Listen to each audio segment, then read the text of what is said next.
Ya. Entonces te damos la más cordial bienvenida, Gabriel León. Muchas gracias por estar acá con nosotros el día de hoy y por sumarte a esta actividad, que sin duda alguna va a ser de gran impacto para las y los estudiantes, futuros docentes de Pedagogía Básica con mención en Ciencias Naturales, mis futuros colegas el próximo año. Ellos están en su último año. Yo tuve con ellos también las clases de didáctica de las ciencias y en Súper. este año tenemos la mención juntos. Y hemos querido poder abrir y ampliar un poco las actividades y diversificar la forma en que aprendemos ciencias o se conoce la educación Mm. científica a nivel nacional. Así que muchas gracias por la participación.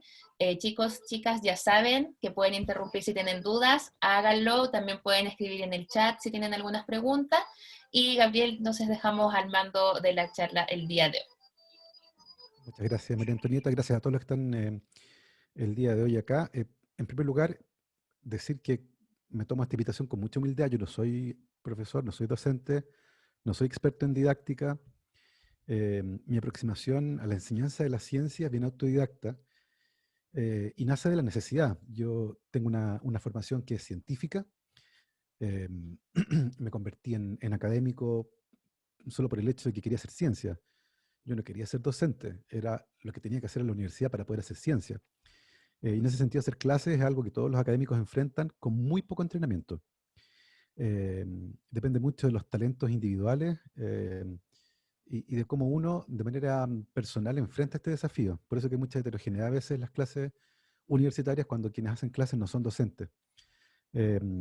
Así que, hecha esa aclaración, con mucha humildad les quiero mostrar cuál cuál es la lógica que sigue mi forma de enseñar ciencia y particularmente mi aproximación a la ciencia en general. Creo que es importante partir por eso porque existe una idea el día de hoy con respecto a la ciencia que está un poco trastocada. Esta idea de que la ciencia es la verdad o de que la ciencia es el conocimiento.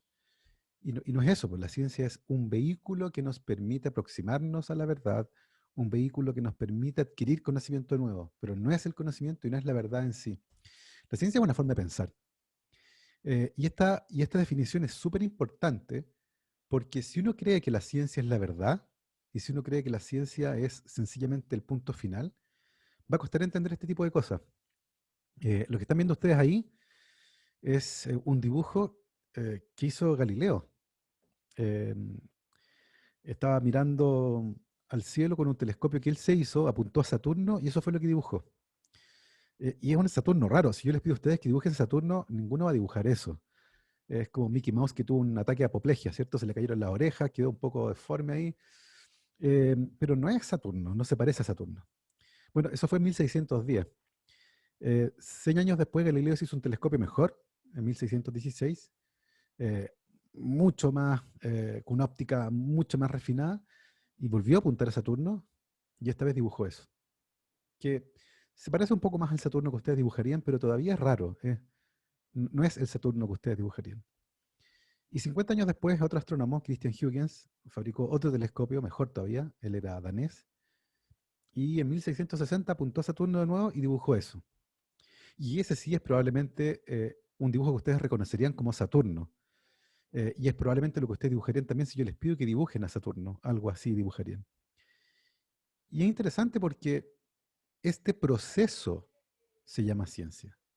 No es, ese dibujo no es ciencia. A eso voy con la introducción que les dije al principio. La ciencia no es la verdad.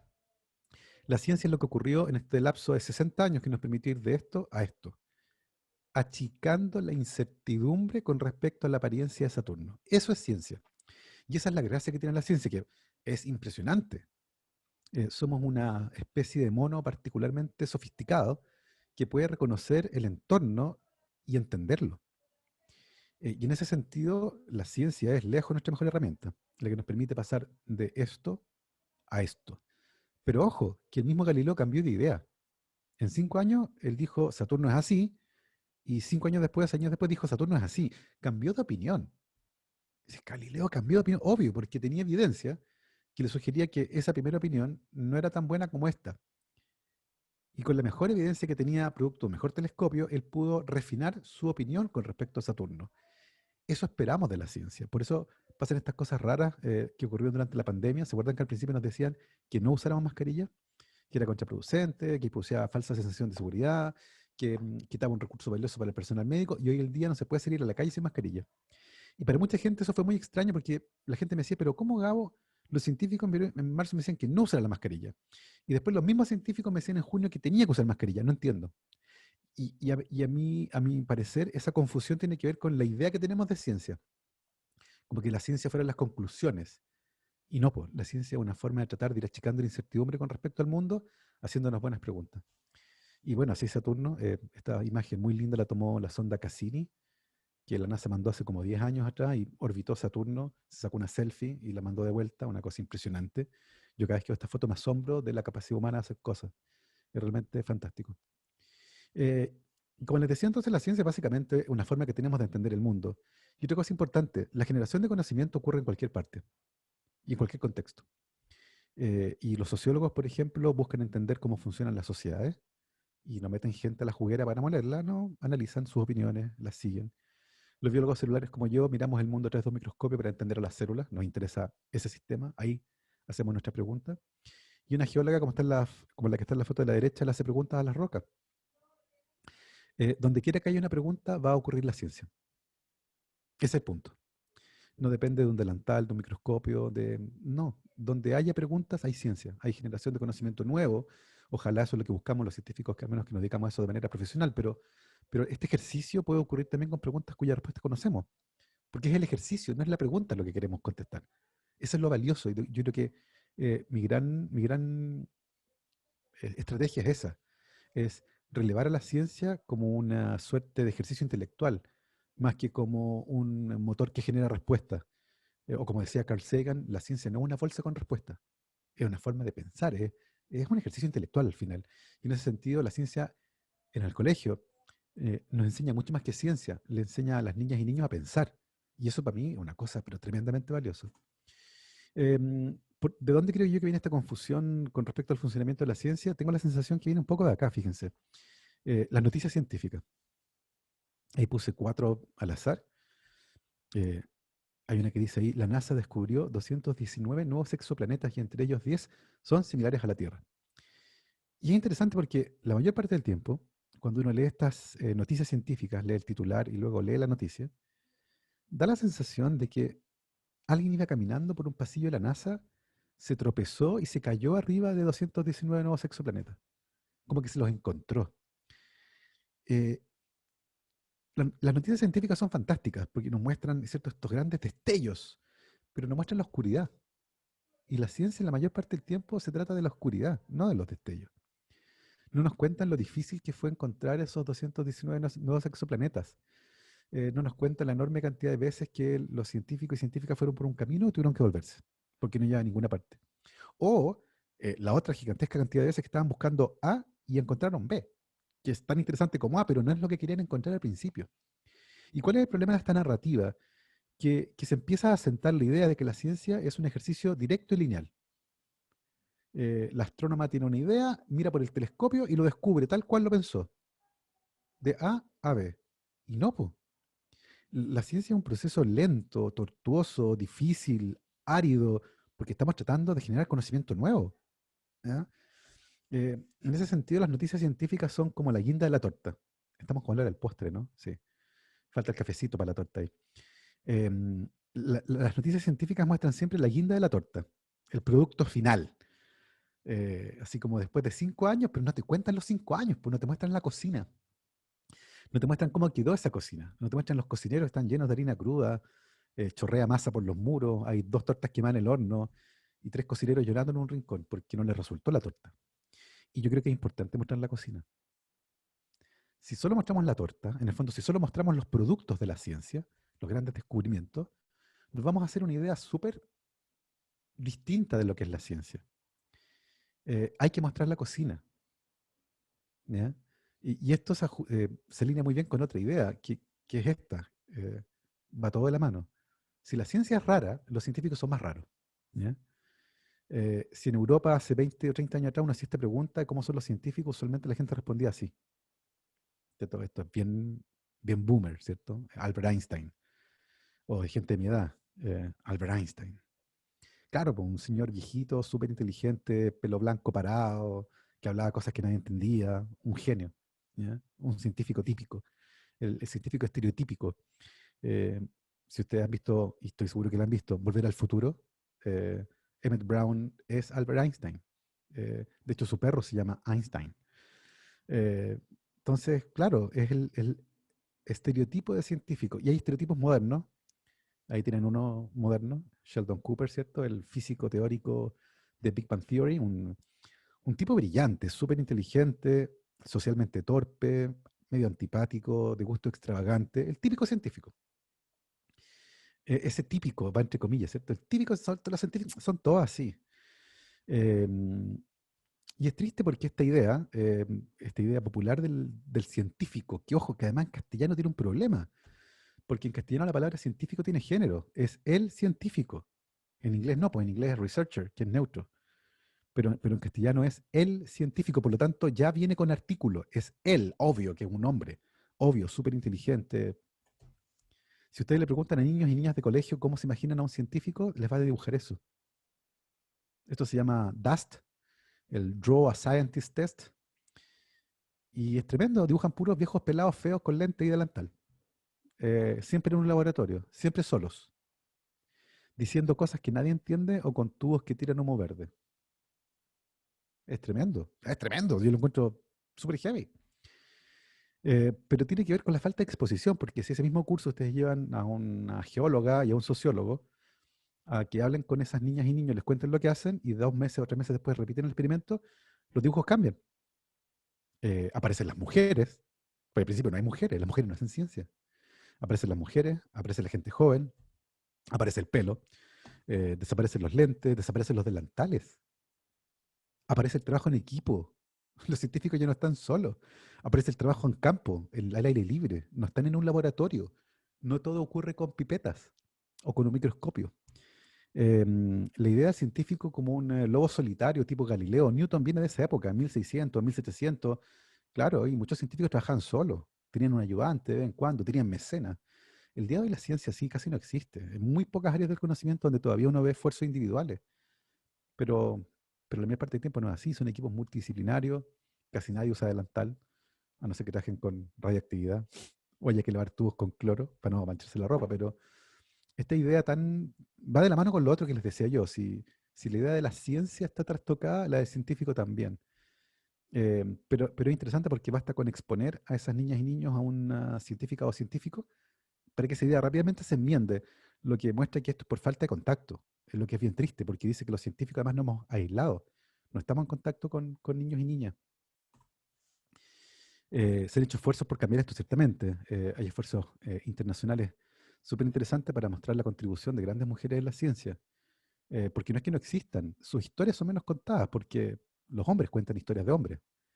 Eh, y, y nos hemos dado cuenta que eso ha generado una brecha tremenda, donde no hay roles de género, donde se perdió la imagen de a quién seguir. Me tocó hace poco participar en un conversatorio europeo que hubo sobre esto y el diagnóstico es bien crudo. Y hay mucho que hacer, muchísimo que hacer todavía para rescatar estas historias y visibilizarlas, porque no es que no existan, es que sencillamente sus historias no están contadas. Y esto es importante, no se trata solo de justicia de género, se trata del hecho de que como especie no podemos enfrentar los desafíos que se nos vienen prescindiendo de la mitad de los cerebros del mundo. Así de sencillo. Lo interesante de todo esto es que probablemente el artefacto más importante para generar ideas nuevas y sobre todo preguntas nuevas, que ahí es donde reside la ciencia en las preguntas, es la curiosidad. Lejos, o sea, a mi entender es la curiosidad, no hay otra cosa. Cuando yo todavía trabajaba en el laboratorio, eh, yo quería saber cosas porque era curioso. Y claro, tenía un laboratorio a mi disposición, entonces era bacán porque yo tenía una pregunta interesante que hacerle a mi modelo de estudio. Yo trabajaba en reproducción sexual de plantas, desarrollo de polen y tiempo de floración. Y si yo quería aprender algo nuevo, le hacía una pregunta a mi sistema porque me apasionaba entenderlo, porque me parecía tremendamente interesante. Era curiosidad puro, era la misma curiosidad infantil que yo tenía de chico. La misma curiosidad que me llevó un día, a los 6 o 7 años, en el jardín de mi casa, en la estación central, jugando con mis autitos, eh, miré esta planta que se llama mantodea, yo no sabía cómo se llamaba, alocasia. Miré el tallo y dije, ¡oh! Se parece al apio. Y a mí me gustaba el apio. Así que me comí la planta. Lo que yo no sabía es que esta planta es venenosa tiene oxalatos que son súper irritantes, así que entré a la casa y le dije a mi mamá, mamá, tengo un problema, pues no podía hablar, tenía la lengua hinchada, estaba rojo, me salía espuma por la boca, me llevaron a la posta, me retaron, obvio. ¿Te han fijado que las mamás siempre hacen eso? Uno se cae y, ¿estáis bien? Sí. Ah, te dije, como que se aseguran primero que uno esté bien, luego te retan. Y me retaron, claro, para andarme comiendo las plantas del jardín. Y después, claro, mis amigos me vieron llegar y, ¿qué te pasó? Y yo les conté lo que me había pasado. Bueno, como 30 años después de este incidente, me di cuenta que ese fue mi primer experimento científico, pero así formal, porque tuve de todo. Tuve una observación, yo miré y dije, oye, esa planta parece apio. Luego hubo una hipótesis. Si se parece al apio, entonces debe ser comestible como el apio. Hubo un experimento porque me comí la planta. Hubo un resultado porque me intoxiqué. Hubo una discusión porque me retaron. Y yo después divulgué los resultados de mi estudio porque le conté a mis amigos. O sea, tiene todos los elementos que tiene una investigación científica al día de hoy. Y eso impulsado solo por la curiosidad infantil. Ah, Es puras ganas de entender el mundo. ¿Qué es lo que uno trae? Es la versión 1.0 del software con el que uno nace. Es explorar el mundo. Eh, y parece sencillo, ¿cierto? Uno observa, mira algo, se hace una pregunta y la curiosidad es el motorcito, ese que te lleva a hacer cosas. Hay una trampa que también hay que aprenderla, que es súper importante para la ciencia, creo yo, y la ciencia tiene que ser muy consciente de ella, y la enseñanza de la ciencia, por lo tanto, también. Y la trampa es nuestro cerebro. Nuestro cerebro es una herramienta maravillosa, maravillosa. El problema es que se confunde fácilmente. Eh, Tenemos una tendencia gigantesca a estimar mucho a nuestro cerebro. Yo recién hice este experimento en Instagram, no sé si lo van a alcanzar a apreciar, pero voy a intentar hacerlo. Esta es una fotografía de un gradiente en blanco y negro, y yo saqué del medio este pedacito de papel, ¿ya? Y fíjense cómo cambia el color dependiendo del contraste de fondo. Ahí se ve más claro y ahí se ve oscuro, pero es de ese color. Y parece que cambiara de color el papelito, ¿cierto? Y no, pues porque cambia el fondo. Bueno, el cerebro hace con nosotros lo que quiere, ¿ya? Por eso a mí todavía me espanta que en un juicio los testigos oculares sigan siendo tan importantes. El testimonio, un testigo ocular puede matar a alguien, y ha pasado. En ciencia, el testigo ocular es la forma más baja de evidencia, pero en el Tribunal de Justicia sigue siendo una de las más importantes. Nuestros sentidos nos engañan, yo se los mostré recién y tiene otro ejemplo, hay dos círculos de color naranja ahí, el de la izquierda y el de la derecha. El de la derecha se ve un poco más grande que el de la izquierda, ¿cierto? Y eso es por un efecto que se da con los círculos grises, porque el círculo naranjo de la izquierda está rodeado de círculos grises grandes y el círculo anaranjado de la derecha está rodeado de círculos pequeños. Y si yo tomo una regla y mido los círculos naranjas, voy a confirmar que son ambos exactamente iguales. El entorno, en este caso, influye en la percepción que tenemos de una figura. Hay dos lecciones muy importantes de esta foto. La primera es que no pueden confiar en sus ojos, y eso hay que aprenderlo cuando uno aprende ciencia. No se puede confiar, por eso medimos todo, por eso usamos reglas. No decimos, yo creo que él no, yo creo que el ratón tratado con mi droga se ve más gordito. No, uno va y lo pesa, ¿ya? La primera lección es esa, no podemos confiar en nuestro cerebro. La segunda lección es que cuando se tomen una foto grupal tienen que pararse al lado del más feo. Porque si ustedes, obviamente, se van a ver más guapos, obvio, por este contraste de la cercanía, del entorno. Eh, el resumen es ese, que son palabras de ese señor que aparece ahí, Carl Sagan, astrónomo, comunicador científico de gran trayectoria. La ciencia es mucho más que saber cosas. De hecho, la ciencia no es saber cosas. Ese niño o niña que se sabe la tabla periódica de memoria no es un gran científico. Se aprendió la tabla periódica de memoria nomás, ¿ya? La ciencia es una forma de pensar. Es una forma de interrogar a la naturaleza, pero con una fina comprensión de nuestra propensión a los errores, de que no podemos, nos podemos equivocar, ¿ya? De que nuestro sistema perceptual es defectuoso. Escuchamos cosas que no están, vemos cosas que no son, sentimos cosas que no están ahí sencillamente. Eh, y por lo tanto es una forma de pensar que de manera humilde, atendiendo a nuestra naturaleza, trata de entender un poco mejor el entorno, entendiendo por el entorno cualquier cosa que a ustedes les interese. Y esa es la gracia. Somos yo les decía al principio, una especie de primate bien curioso. uno que entiende o trata al menos de entender su entorno y la curiosidad, que para mí es el motor fundamental, sirve para eso, para impulsar esto de tratar de entenderlo un poco mejor. Y como les decía, esa curiosidad es innata, viene ahí, viene ahí. Hay que estimularla, no tiene que perderse. Eh, y yo creo que al final el gran aporte de la ciencia a la educación es ese. Entendiendo la ciencia como una forma de pensar, la enseñanza de la ciencia se convierte en una suerte de gimnasio para el cerebro en el colegio. Los niños y niñas que aprenden ciencia no van a aprender cosas, no van a saberse, como les decía, la tabla periódica o recitar el código genético de memoria. Si se la saben, bien también, pero eso no es la ciencia. Eh, Al final, lo que queremos lograr enseñando ciencia es que aprendan a pensar. Por eso la enseñanza de la ciencia yo la considero tan importante, no porque yo crea que todos ellos se van a convertir en científicos, eso es algo que no debería ocurrir, ¿ya? Que lata de país si todos fueran científicos. Eh, pero como herramienta para la vida, pucha que sirve, po. Porque cuando una niña o un niño aprende a pensar, se convierte en un adulto más independiente, más responsable de sus decisiones, que cuestiona de manera responsable a las autoridades que él mismo elige. Se va a interesar también por esos procesos, se va a dar cuenta de la relevancia que tiene estas interacciones. Y por eso yo creo que la enseñanza de la ciencia es tan importante. Em, creo que hay varios aspectos que hacen que valga mucho la pena aprender ciencia. Insisto, no porque sea interesante saber cosas. Las cosas uno las puede encontrar el día de hoy acá, ¿cierto? Yo puedo buscar en mi teléfono y encuentro un montón de cosas científicas súper entretenidas. Pero ¿cómo navego el día de hoy a través de esta información si no tengo las herramientas cognitivas para hacerlo? Si no sé distinguir una verdad de algo que me gusta, que es algo que pasa mucho el día de hoy. Mucha gente no sabe distinguir algo que lo hace sentir bien de algo que se acerca a la verdad. Y usualmente preferimos algo que se siente bien. No sabemos defender nuestras ideas. Sencillamente nuestras ideas se convierten en nuestras opiniones. Y por lo tanto tienen que respetarlas sencillamente porque son nuestras opiniones. Y no las defendemos con argumentos, porque no somos torpes aparentemente haciéndolo. Yo creo que la enseñanza de la ciencia, la gracia que tiene es esa. Nos entrega este set de habilidades cognitivas que nos permiten navegar mejor por un mundo que es cada vez más complejo.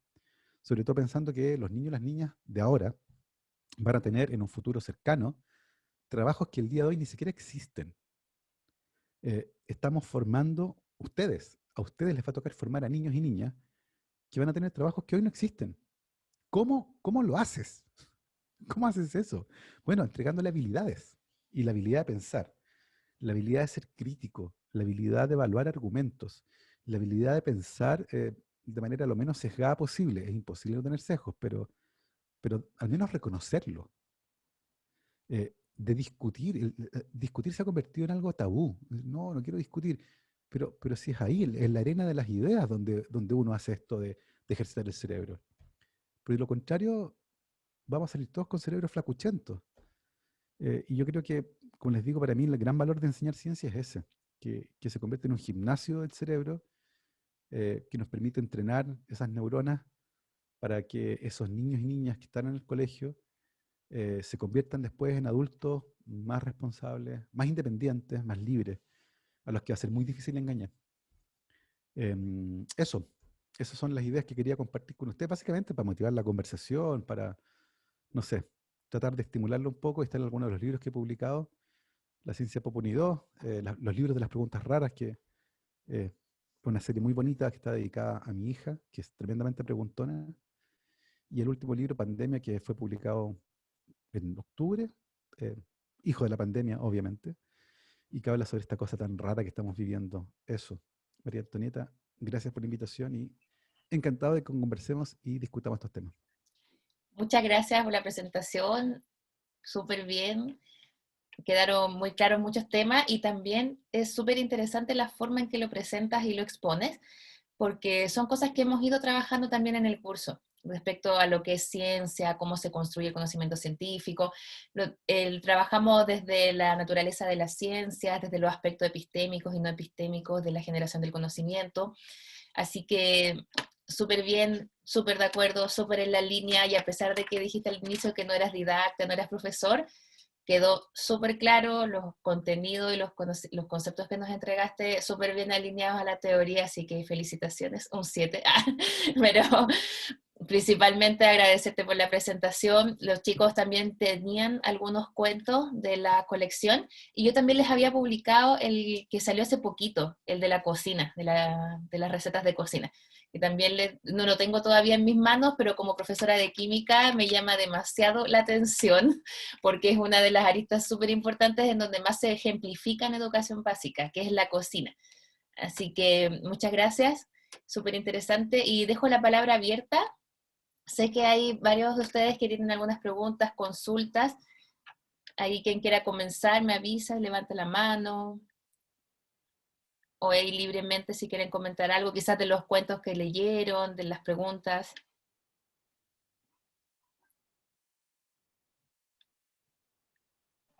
A mí me... voy a pedir la palabra. Vanessa. Ay, se me apagó la cámara. Ah, ahí sí.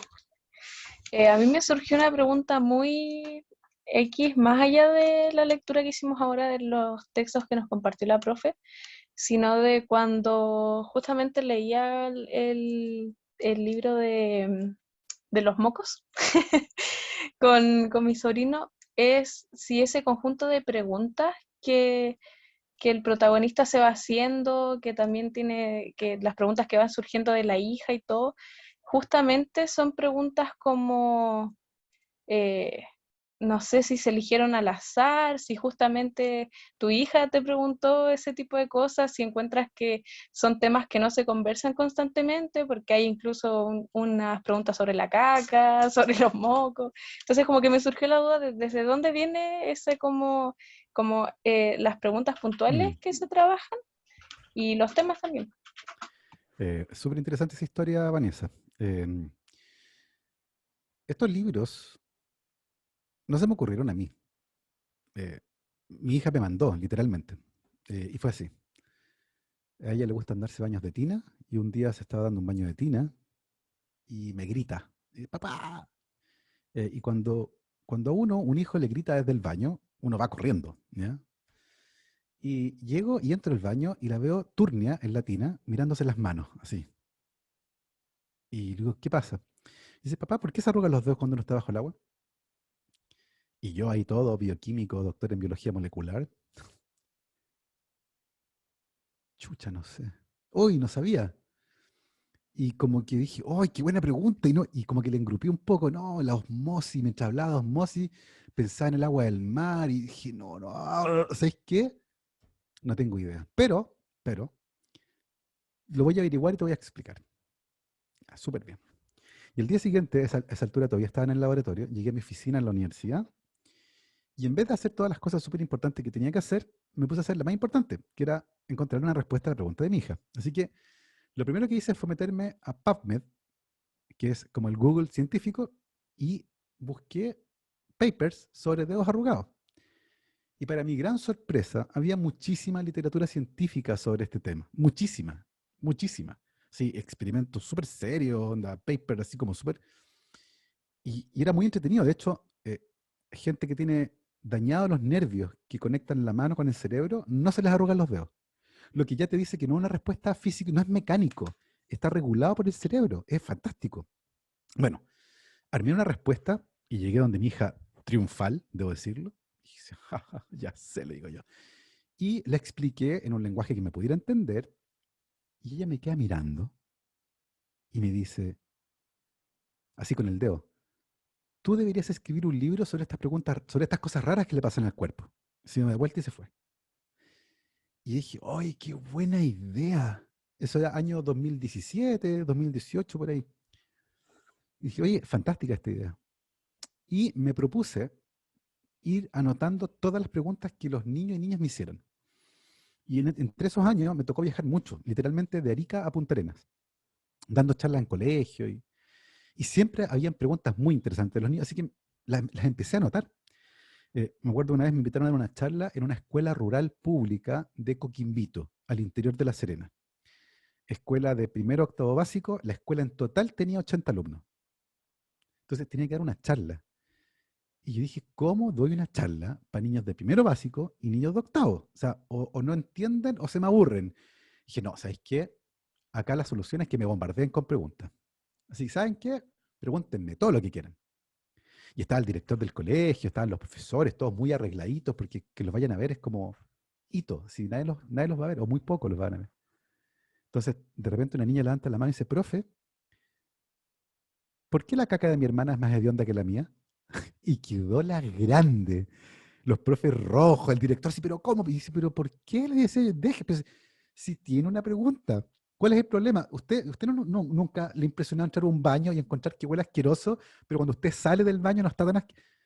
¿Cachai? Como que y son obvios, son preguntas, o sea, ¿cachai o no? Que vienen además de la experiencia. Entonces, como que déjenlos. Y me pareció increíble porque además esa pregunta me permitió conectar con un psicólogo gringo que se llama Paul Rosin y que trabaja, su área de investigación es el asco y el disgusto. Cáchense. El tipo trabaja en las bases neurofisiológicas del disgusto y tiene una línea de investigación que es increíble. Él, por ejemplo, tiene un experimento que muestra que si ustedes ven a alguien que les cae mal usando una polera, esa polera no les va a gustar. Hay como un traspaso de lo que mal que te cae. ¿Ya? Es fantástico. Y él está tratando de entender estas cosas, el disgusto por la caca y los parásitos. Entonces, hay una línea de investigación potente tras ese tipo de preguntas. Y los niños, además, les interesa a esa edad mucho ese tipo de cosas, mocos, cacas, peos, como que todo gira en torno porque están descubriendo el cuerpo. Es como mi cuerpo suena y hace cosas y emite gases. Y bueno, es fantástico y funciona solito. Yo no pienso en ir al baño, solito me dan ganas. Entonces, terminé con una carpeta en el computador llena de estas preguntas raras. Algunas, o sea, en un momento empecé a ir a las charlas y yo casi que iba con mi botella de whisky porque me preguntaban cosas así como, profe, ¿por qué existimos? Y yo así, "Ah", ¿cachai? Porque pregunta existencialista a un día martes a las 10 de la mañana era como mucho. Bueno, y terminé con estas preguntas en un Word que se llama, de hecho, Preguntas Niños, así, Preguntas Niños. Y un día de la editorial donde yo he publicado ya la Ciencia Pop 1 y 2, me llaman y me dicen, oye, Gabriel, estamos pensando aquí en reunión de pauta que como que hace falta un libro de ciencia para niños, chileno, así como entretenido. ¿A ti te tinca escribir algo? Ah, y dije, te lo tengo. Es la historia de una niña muy curiosa y su papá científico que le ayuda a contestar algunas de estas preguntas, pero ustedes han visto que en el libro hay muchas veces que nadie sabe, no se sabe. Porque tampoco se trata de que todo tenga respuesta, porque creo yo que generar la sensación de que todo tiene una respuesta tampoco ayuda. Muchas veces es no sé, no porque yo no sé o porque nadie sabe. Y qué bacán que nadie sepa, porque a lo mejor tú puedes averiguarlo. De hecho, cuando mi hija me pregunta algo, cada vez me hace menos preguntas. Ahora ya está preadolescente, entonces pasa todo el día enchufada en YouTube con audífonos. Entonces, pero, pero es divertido porque yo nunca le contesto las preguntas. Soy el peor padre del mundo. Hago dos cosas. Cuando me pregunta algo, lo primero le digo, qué buena tu pregunta. Hay un refuerzo positivo a esto de preguntar. Y después le digo, ¿tú qué crees? Quiero que piense, quiero que me diga lo que ella cree y la tomo de la mano y la voy guiando. No le entrego la respuesta. El conocimiento que aparece en el vacío no existe, se va. Se te va a olvidar en algún momento porque te pasaron un dato, no te mostraron el camino. Si yo te llevo con los ojos vendados a un lugar y te dejo ahí, tú no puedes volver sola después. Entonces no puedo hacer eso. Tengo que llevarla y decirle, ya anda mirando, hay un árbol ahí y ahí hay una escultura y mira la esquina acá y la idea es que aprenda a ir sola después. Ese es un poco el ejercicio que hago con ella. Resultó fantástico y estoy muy contento con ese resultado, pero sí, son preguntas que me llegaron en charlas por correo electrónico, por Twitter, y las tengo recopiladas, ordenadas de niños chilenos, niñas y niños chilenos, y yo creo que eso también ayuda, porque es el fiel reflejo de lo que piensan. Y lo último, es importante esto de las preguntas y no tenerle miedo a las preguntas, porque mi experiencia en charlas con adultos es la siguiente. Termino de dar la charla, independiente de lo que haya hablado, siempre hay alguien que se queda hasta el final y que espera que todo el mundo se vaya de la sala. Y en silencio se me acerca y me dice, profe, quiero hacer una pregunta, pero no la quise hacer en voz alta porque me da vergüenza, porque mi pregunta es tonta. Le tenemos vergüenza a la ignorancia propia y desconocemos que los científicos vivimos de la ignorancia, del no saber. y tengo la sensación de que ese hecho es aprendido. Esto de tenerle miedo a no saber algo y manifestar vergüenza por revelarlo, así como, perdone lo ignorante, una cosa así. Y es bien impresionante aquello. Yo espero que algún día eso cambie y que no tengamos vergüenza en hacer preguntas que consideremos interesantes, en cambiar un poco ese chip, ser un poco como los niños, que si no saben algo, van y te lo preguntan. ¿Ya? Así que esa es un poco la historia de las preguntas, Vanessa. Muchas gracias. Ay, yo quiero hacer un comentario. Es que va muy... ¿Se puede o alguien está levantando la mano? Ah, ya. Es que con respecto a lo que le dijo la Vane, a mí me pasó, como qué bacán que hiciste esa pregunta, porque a mí me pasó leerlo y decía como, uy, estas son las preguntas que me hacen mi hermano. Y que a veces yo muchas veces no tengo respuesta, o que yo misma me he planteado, como no sé de repente, y en cómo ocurren esas cosas. Bueno, tengo varios hermanos chicos y me ha pasado verme en esa misma situación, así como, no sé, pregúntale al papá, porque no tengo idea cómo responderte y como, no sé, no creo, no quiero crear como otra duda más grande quizás, pero creo que, bueno, no sé, a mí me gusta harto tu trabajo, como que estuve leyendo los cuentos y creo que junta dos cosas que a mí me gustan harto, que son la ciencia y la literatura, y que es una muy buena forma como de llegar a las niñas y a los niños. Así que, bacán, felicitaciones. Y qué bueno que nació como de preguntas reales y no como creadas por ti o por alguien más. Sí, gracias. Es que me dio la impresión de que el libro perdía mucho si las preguntas no eran reales, como decís tú. Como que, porque además mis preguntas son distintas, po. O sea, yo me las hice tal vez cuando era chico, pero yo no sabría si el día de hoy los niños siguen preocupados o no de la caca, por ejemplo. Como que, ¿será tema o no? A lo mejor son los puros porque ni siquiera, no sé qué. Yo no tengo idea de qué hablar a los niños a esta altura. Pero, ¿me cacháis? Por eso era importante que fueran de ellos, porque además es súper divertido. Cuando publiqué el libro, el de la luna, el último, el anterior, ¿por qué me sigue la luna? Me escribieron fácil, 15 personas, fácil, para decirme, esa es la pregunta favorita de mi hija o de mi hijo. Fácil. Y la pregunta viene de un día que estaba en el campo y mi sobrina más chica, que debe tener 4 años menos que mi hija, me pregunta, me dice, oye, Gabo, ¿por qué la luna como que me sigue? Y yo me acordé ahí que yo cuando era chico también me lo pregunté, porque iba en el auto un día y yo miraba la luna y pasaba todo, pero la luna no pasaba, pues. Y era como, oh, me sigue, weón, a mí.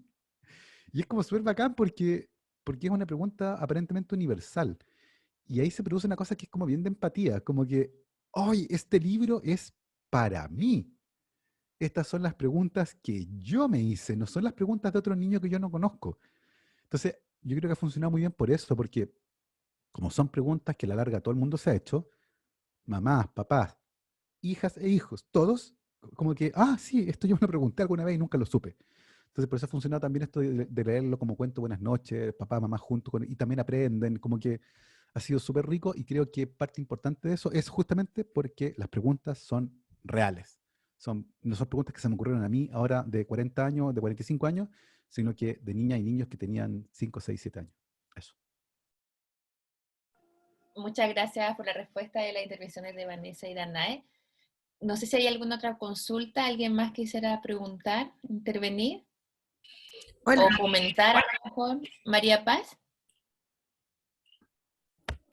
Sí, bueno, muchas gracias por la charla, Gabriel.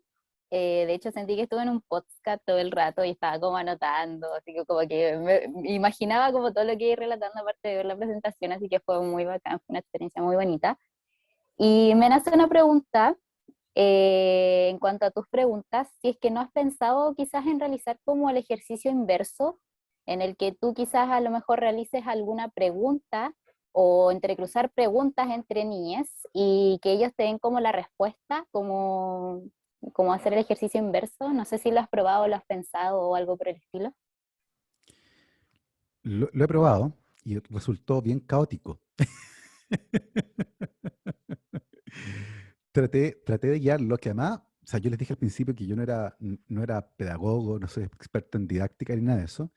Y, y la aproximación para manejar un curso, por ejemplo, un tercero básico, requiere otras herramientas que claramente yo no tengo. Entonces, claro, traté de hacer alguna vez y no, y se me desmadró, se fue de control, era un caos. Pero fíjate que funciona súper bien, porque lo que yo busco justamente es generar preguntas. Yo no quiero contestar preguntas. Uno cree que el libro es de respuestas. No, el libro es de preguntas. Por eso se llama, y otras preguntas raras que hago a veces. Raras porque dice moco y qué sé yo, pero en el fondo ese es lo que es el objetivo. Yo creo que si uno va a los libros pensando que la gracia son las respuestas, está equivocado.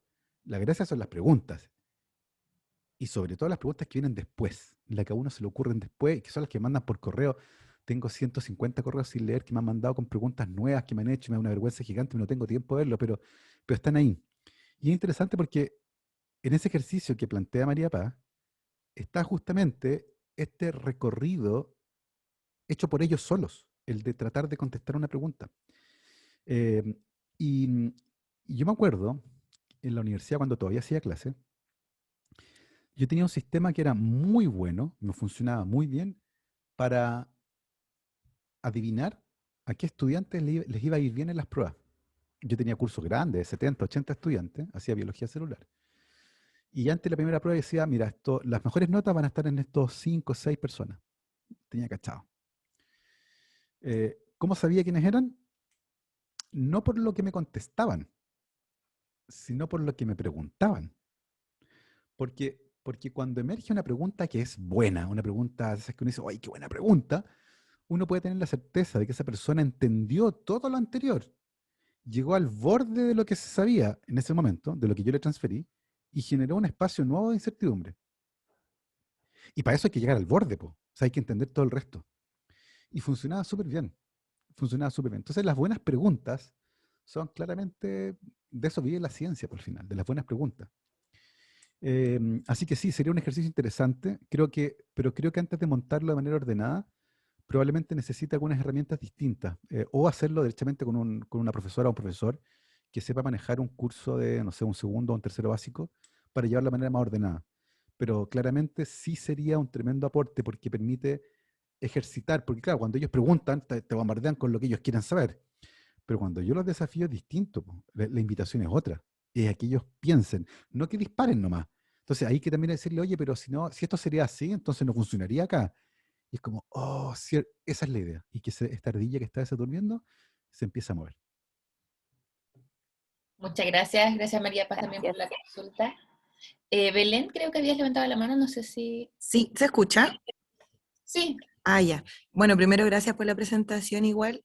Todavía no sé bien cómo formular lo que quiero decir, pero quería plantear en esto de hablar sobre ciencia la importancia de distinguir el conocimiento científico sobre la naturaleza de las otras maneras de acercarse al conocimiento de la naturaleza, sean por diferencias de campos como la filosofía o, no sé, las creencias religiosas o para mí tiene que ver con la importancia de distinguir la particularidad histórica o institucional de la ciencia al momento de conocer el mundo.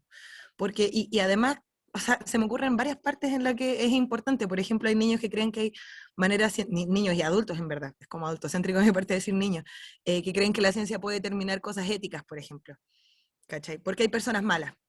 Por ejemplo, la misma pregunta que planteaste tú, como ¿por qué existo?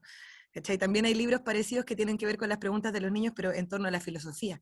Y de repente la ciencia tiene como un lugar como tan privilegiado como medio de respuesta en nuestras sociedades en particular, que muchas veces hay preguntas que podríamos agarrar desde otros campos y elegimos hacerlo desde el campo de la ciencia.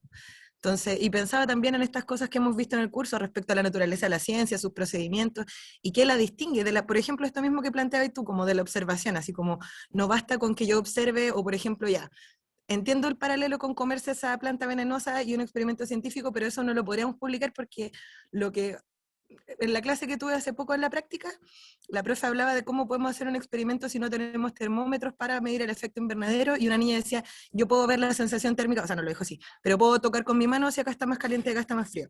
Bien, ¿cachai? Pero de ahí hay un segundo paso que tiene que ver con hablar de la institución científica y del medir, porque yo no puedo hablar de lo que a mí me parece que está caliente o que está frío. Entonces estaba pensando en cómo incluir dentro de este relato el problema de distinguir específicamente el campo científico del conocimiento de los fenómenos de la naturaleza, que puede venir por un montón de lados y que en general en esa, yo siento que hay un problema cuando se mixturan demasiado y que es un problema que tiene consecuencias políticas, por ejemplo, en los conflictos ambientales, pues como Sí. tiene una comunidad de pescadores que te dice, yo he visto cómo la influencia de las salmoneras trabaja en esto, y te dicen, bueno, pero no hay evidencia científica, así que eso no es conocimiento científico. Eso, como que me preguntaba cómo incluir dentro de este discurso la distinción particular de la institución científica, sus métodos y sus prácticas, de las demás maneras de acercarse al conocimiento sobre la naturaleza. Planteaste muy bien la idea. Quedó clarísimo. Y creo que es una discusión tremendamente interesante de la que se habla muy poco. Em, y tú tienes razón, hay una suerte de altar, si uno quiere, a la ciencia, ¿cierto? Y probablemente se le ve como la forma válida de generar conocimiento. Sin embargo, yo creo que hay que ser muy claro en este punto. La ciencia se trata de ir achicando incertidumbres y ese es el espacio donde estamos trabajando. Y si uno va al sitio de la NASA y va a ver los próximos 1000 eclipses totales de sol, va a encontrar un sitio que tiene el lugar, la fecha y la hora.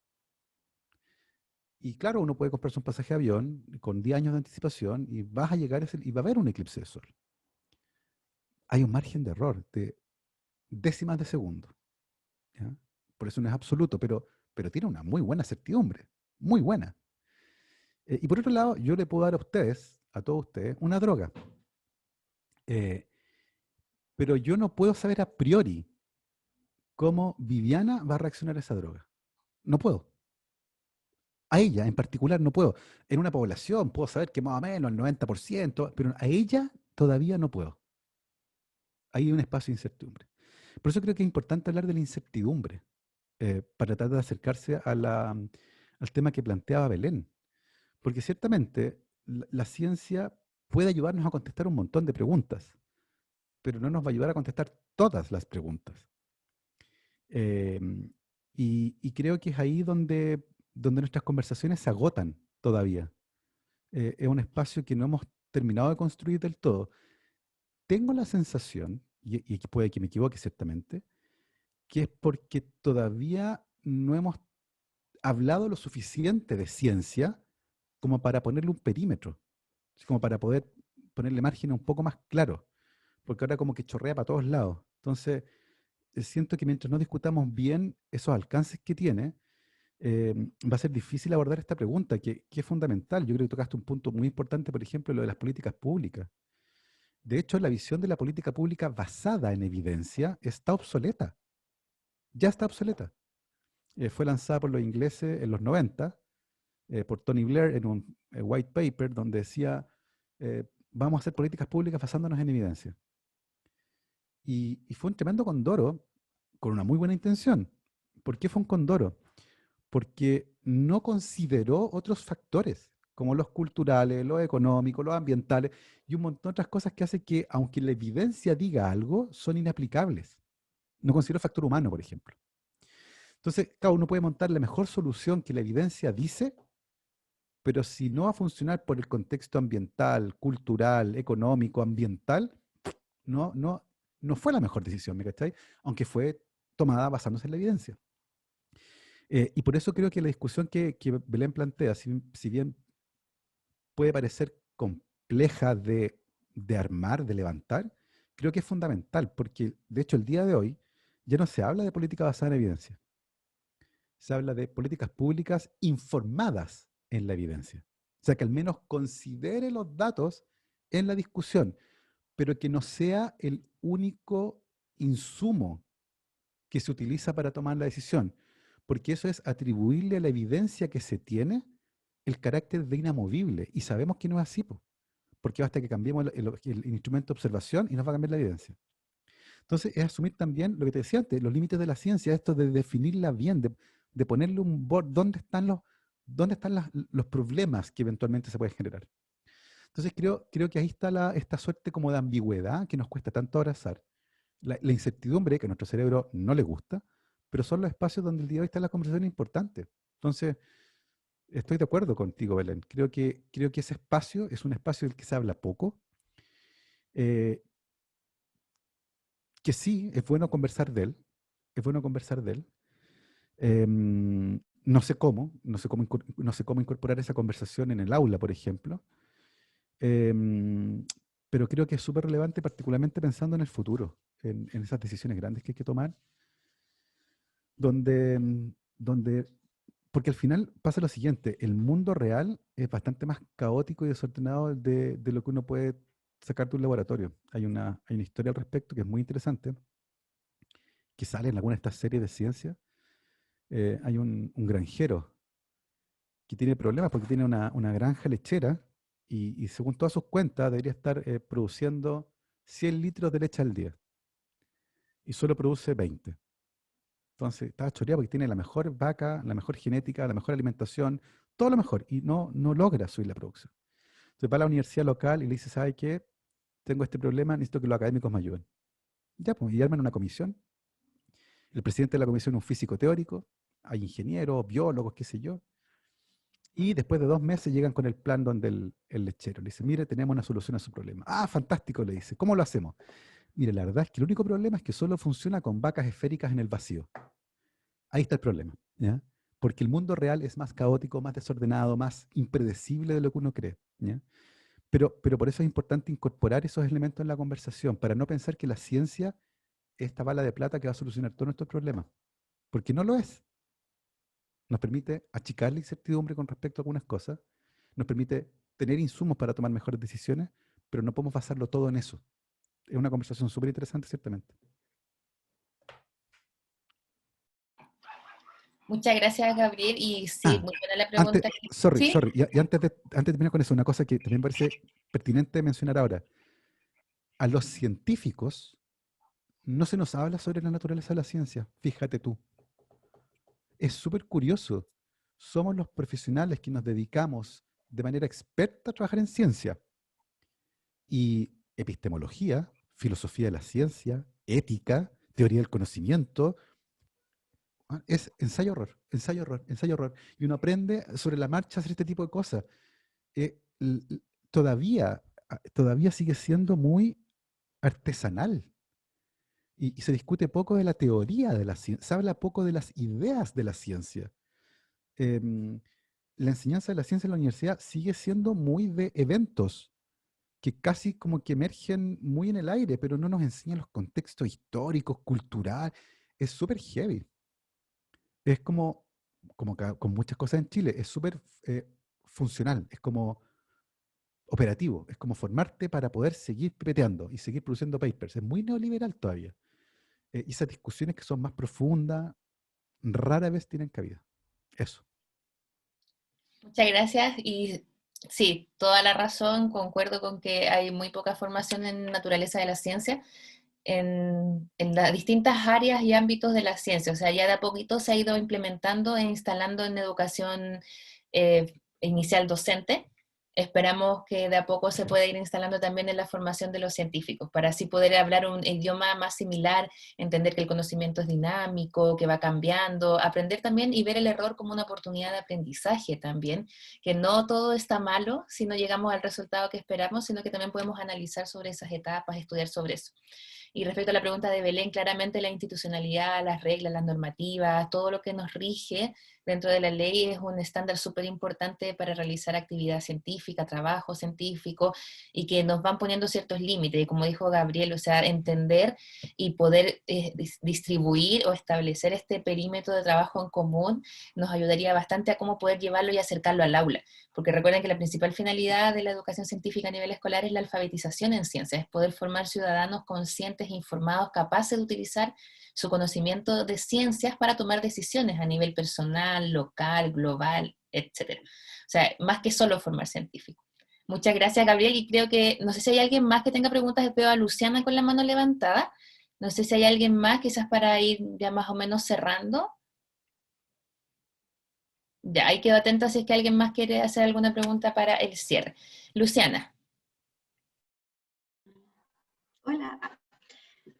Yo en verdad quería pedir la palabra para darte las gracias por la charla, que la encontré, estuvo súper buena. Como la pasé muy bien en verdad, como con todo el tema de las imágenes. Creo que, al menos a mí, la verdad es que la ciencia, estoy en la mención de ciencias, pero la ciencia nunca me fue muy atractiva, hasta hace poco tiempo. Y siempre fue más la historia. Entonces encuentro como muy interesante esta como forma de contar ciencias a partir de la historia, esta como imagen de Júpiter también, como que creo que sí o sí, para alguna clase tendrá que estar, vamos a recordar, vamos a hablar de Galileo y de cómo se va construyendo, porque efectivamente a mí me ha pasado en experimentos ahora en la práctica que estoy haciendo en un quinto básico, cómo se van manifestando este tipo de cosas y es súper interesante escuchar a los niños al respecto. Y me pasó que hace como un mes que empecé a implementar mi práctica, estaba haciendo clases acerca del mar y el océano, y no sé si conocen esa aplicación, Mentimex, algo así, que como que van apareciendo nubes de palabras cuando uno hace una pregunta. Ya, les pregunté acerca, cuáles eran sus preguntas acerca del mar, y justo un video de 31 minutos que Juan Carlos Boque les preguntaba. Entonces, como que fueron apareciendo todas las preguntas de los niños, y yo como que aluciné con las preguntas, así como desde, no sé, como ¿hay agua bajo la tierra? ¿Cuán profundo es el mar? ¿Cómo se puede llegar al final? Hasta, no sé, si Juan Carlos Boque podía nadar. Como muchas muchas preguntas así. Y luego en las clases las fui tomando como marcándolas en círculo, como hoy día vamos a trabajar con esta pregunta, hoy día con esta pregunta. Y resulta que ahora al final de la unidad les pregunté de nuevo si es que le pudieran pedir a la profesora que les hiciera, como, no, si le pudieran pedir a la profesora que les explicara algo que no habían entendido durante la unidad, ¿qué preguntarían? Entonces ahí me salieron de nuevo las preguntas. Y me llamó mucho la atención que muchas de las preguntas que me habían hecho, que la habíamos trabajado en clase, aún así todavía existían de algunos. Nunca voy a saber de quiénes fueron exactamente, pero también creo que es súper interesante el hecho de cómo se arraigan como las preguntas. O sea, el niño que me preguntó si Juan Carlos Bodoque podía nadar, me lo volvió a preguntar de nuevo. Y no sé cómo, de verdad, eso es lo que más le pareció más interesante de todo. Entonces, no sé, en verdad solamente decirte que justo esto se alineó mucho con esta charla, como que la profe comentó, leí unos cuentos que nos puedo compartir, y me fui a comprar tu libro, y fue como, ya, justo me pagaron este mi momento, para entrar en las preguntas. Así que en verdad eso, solo darte las gracias, creo que es una muy buena metodología, y me he estado preguntando mucho cómo poder hacer más clases como en relación a las preguntas, porque es súper fome cuando se quedan ahí, o cuando simplemente uno pregunta y después ya, responde tu pregunta solo, y como que eso no vuelve a retomarse en otro momento. Entonces eso que decía por ahí la Maripi de contestarse entre los estudiantes, igual también lo encuentro súper interesante. Así que eso, solo muchas gracias. Gracias, Luciana. A ver, sí, creo que ahí con las preguntas hay una cosa metodológica chora. Gracias por esta nube de conceptos, porque es una buena forma de trabajarlo, de hecho. Con respecto a la historia, pero en orden cronológico, yo ahora, que ya estoy más viejo y he recorrido más camino en este mundo de la comunicación científica, considero que la ciencia no se puede aprender desligada de la historia. Cuesta mucho. Es que como que las cosas como que emergieron los conocimientos, es como súper raro. Y no, po, hay una historia detrás súper profunda. Y entender el descubrimiento de la radioactividad sin explicar el contexto histórico es tan raro, porque viene del descubrimiento de los rayos X, que fue 2 años antes, que viene de la mano de que los físicos llevan 100 años jugando con el tubo de rayos catódicos y que se descubrieron por accidente. Entonces, es como, ¿cómo vaya a entenderlo? No podía entenderlo, así como, claro, uno puede entender la idea de la reactividad, cómo está la inestabilidad de los núcleos, pero no, po, ¿me cachai? Entonces, me parece que la historia al día de hoy no se puede, es como lo mismo, están pegaditos, no se pueden separar. Em, Eso con respecto a la historia. Con respecto a las preguntas, sí, pues, me acuerdo que en pandemia tuve varios conversatorios con profesores, trabajando en un programa que se llama Pipes. Y fue bien entretenido. Y una de las cosas que estuvimos conversando fue cómo, en este contexto pandémico, poder generar clases que fueran un poco más dinámicas, sin tanto agobio. Y una de las ideas que salieron ahí fue justamente generar como preguntas y luego elegir una y trabajar esa pregunta. Y para todos. Oye, el día de hoy vamos a trabajar con la pregunta de Martina. Y Martina preguntó esto. ¿Quiénes creen tener cómo nos podemos, y en el fondo, ir aproximándose a la respuesta? La idea no es llegar a la respuesta. O sea, si se llega, bacán, pero la idea es construir el camino para llegar a la respuesta más que la respuesta. Y eso aparentemente funcionó bien en algunos contextos, considerando sobre todo estas problemáticas pandémicas que son tan complejas a veces. Así que es un buen insumo. Las mismas preguntas se convierten en un gran insumo para seguir después avanzando en el aula. Muchas gracias, Gabriel y Luciana también por la intervención, súper bien. Y son temas que se vienen y que están también en estudio, o sea, cómo trabajar las buenas preguntas en ciencias, cómo promoverlo, cómo poder partir de una pregunta y con lo difícil que es trabajar las concepciones alternativas.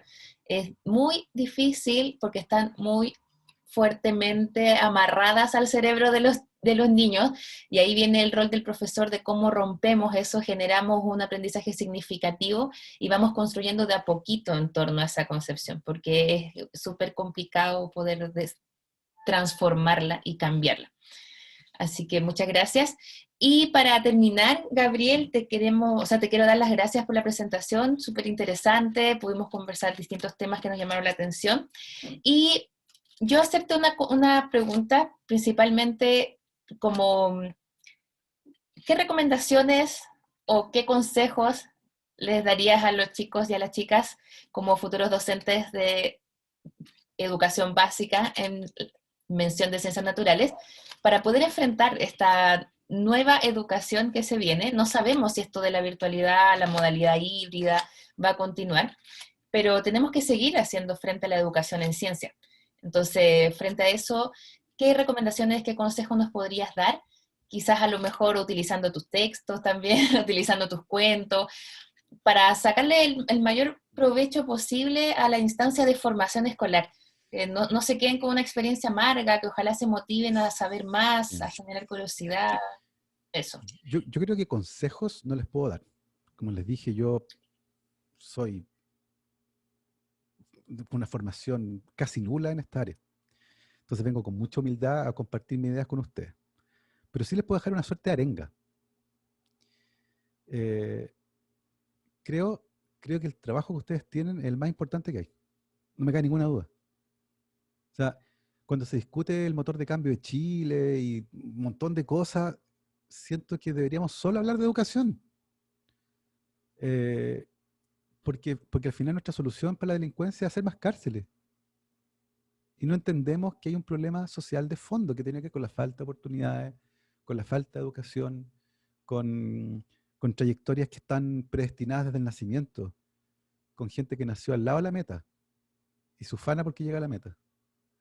Y creo que la única forma de vencer esa desigualdad estructural que hay en el país es la educación, no hay otra. No hay otra. Entonces, más que un consejo es una arenga. Yo creo que ustedes tienen probablemente uno de los trabajos más importantes que hay, o van a tener uno de los trabajos más importantes que hay, porque no se me ocurren otras formas de generar cambios sociales de largo plazo que no sean a través de la educación. No hay.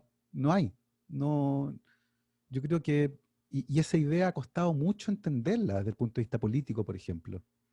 Se atribuyen a otros factores, casi como decisiones personales. Por eso es que esa suerte como eslogan de elige algo, elige comer sano, elige hacer deporte. Hay gente que no puede elegir. Entonces, ojalá que todos pudieran acceder a la mejor educación posible. Porque eso es lo que después de 20 o 30 años, que ese problema es de largo plazo, pero ahí viene. Creo que eso, más que un consejo, es decirles que ojalá lleguen al final del camino y que no olviden las razones por las cuales comenzaron el camino, que son las que van a necesitar cuando a veces la cosa se ponga difícil, pero recordar eso, recordar que probablemente la forma más radical y de largo plazo que tenemos de cambiar el país es a través de la educación, no hay otra, así lo veo yo al menos. Así que nada, gracias por la invitación, María Antonieta, y a todos ustedes, gracias por unirse a la conversación, y éxito en sus caminos futuros. Eso. Muchas gracias. Y quería, para terminar, si pueden quizás activar sus cámaras para sacar una foto, los que puedan obviamente, y sonrían, pongan su mejor cara. Ya, vamos entonces. Ahí está Natalia, qué bueno verte. ¿Alguien más? No sé si van a activar. Bueno, vamos entonces, 1, 2 y 3. Excelente, muchas gracias, se pasaron. Gabriel, te agradezco enormemente, de verdad, el hecho de estar acá. Vamos a continuar trabajando con tus textos, porque ahora viene el desafío para los chicos de poder trabajar e incluir estos aspectos en una estrategia didáctica que la tienen que llevar a cabo. Así que van a seguir leyendo, van a seguir viendo tus historias, tus cuentos. Me alegro mucho del caso de Luciana, que se animó a comprar el texto, así que le va a servir un montón. Y esperamos tener siempre noticias que nos puedan alentar, comentarios, ver los podcasts, y qué bueno que igual pudiste acercarte desde la pandemia y sacar este libro de la pandemia, que también tuve la oportunidad de ver, que es súper interesante, porque principalmente nos invita a entenderlo de un lenguaje más cercano. Y como comentaba también Belén en el chat, o sea que tenemos poco material infantil que trabaje desde el conocimiento científico, la educación científica. Entonces, agradecerte por la oportunidad, por los textos que pudiste publicar, y los vamos a utilizar y les vamos a sacar el mayor provecho posible. Así que muchas gracias y nos despedimos, que estés muy bien. Chicos, nosotros nos quedamos un ratito para que se queden ahí. Chao, Gabriel, que estés muy bien. Chao, Muchas gracias por la gracias. invitación. Que estén bien, cuídense. Chao, gracias. Chao, chao. Chao, chao. Ay.